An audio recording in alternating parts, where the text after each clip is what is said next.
منزلا مباركا حسنا وأنت خير المنزلين يا الله.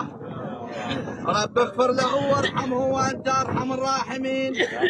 لا إله إلا الله الملك الحق المبين، لا إله إلا الله العلي العظيم. ثم افهم ثم اعلم يا عبد الله وابن عبده، إذا أتاك الملكان المقربان النازلان المنزلان من قبل الله عز وجل لا تخف ولا تحزن، وقل لهما كلام عربي فصيح وكلام عربي مليح صريح. الله جلاله ربي ومحمد خاتم الانبياء والمرسلين نبيي، والكعبه قبلتي والقران كتابي والصلاه فريضتي، علي امير المؤمنين.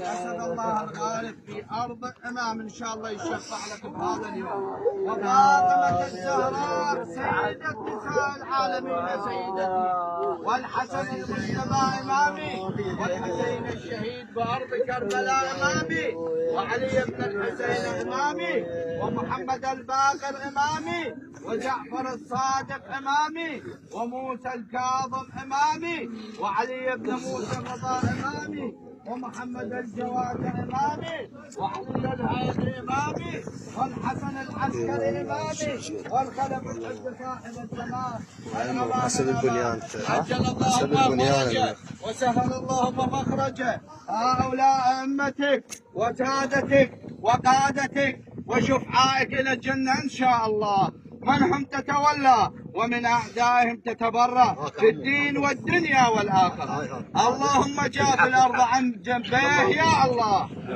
واسعد وصاعد بروحه اليك يا الله، فيه من عفوا وبرهانا يا الله ومغفرة ورضوانا يا الله. اللهم اجعل روضة من رياض الجنة يا الله، ولا تجعله حفر من حفر النيران يا الله.